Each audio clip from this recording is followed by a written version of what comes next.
Вітаю вас, брати і сестри в Христі, вітаю вас, усі слухачі моего календара. Сёння, 6 ліпеня 2019 года, споўнілася 604 гады ад дня адыходу з зямнога жыцця Яна Гуса.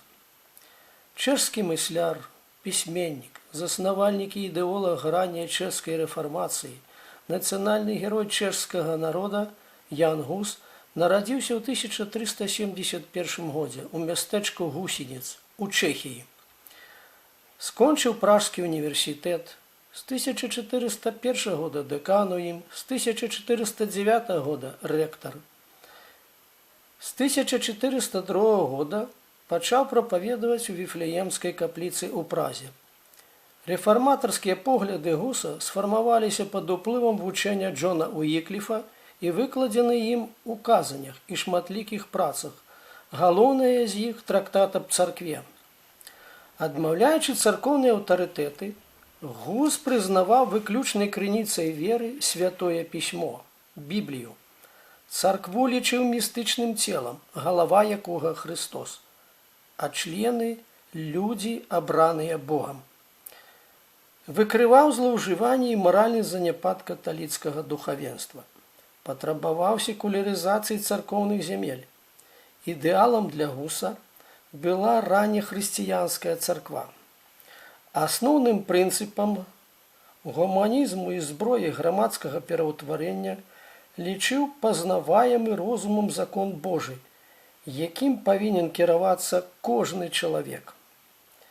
Выступаў супраць нямецкага панавання ў Чэхіі. Быў прыхільнікам мірнай тактыкі, лічыў мажлівым рэфармаваць царкву і грамадства з дапамогай каралеўскай улады. Яго асноўныя патрабаванні сталі лозунгамі гусіцкіх войнаў. Ян Гус пераклаў на чэшскую мову Біблію, удасканаліў сістэму чэшскай арфаграфіі, багемская арфаграфія, 1410 год. У 1412 годзе адлучаны ад царквы, выкліканы на царкоўны сабор у Канстанцу, у 1414 годзе пад абаронай ахоўнай граматы імператара. На саборы погляды Гуса і Уікліфа былі асуджаны. Ахоўная грамата імператара не дапамагла. Пасля таго, як Гус не захацеў адмовіцца ад сваіх перакананняў, ён быў спалены згодна загаду сабора. Але выжыла яго кніга «Де Эклесія» пра царкву.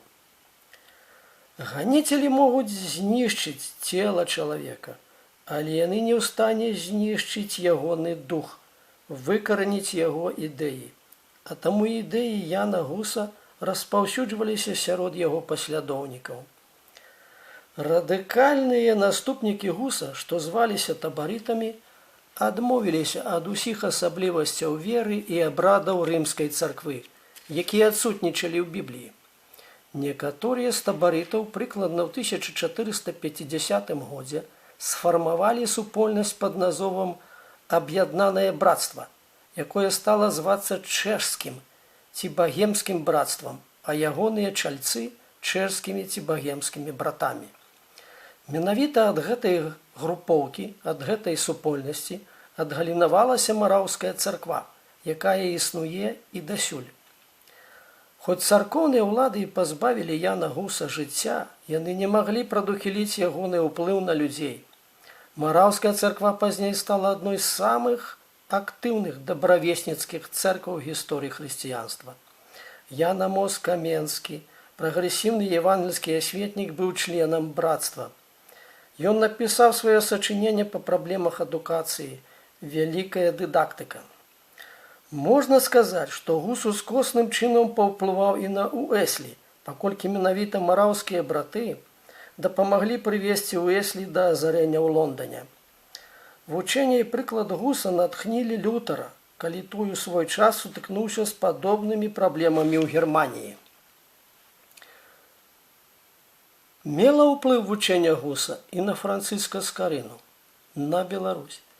Мы ўдзячныя Господу за ягонага вернага служыцеля Яна Гуса. Слава Христу!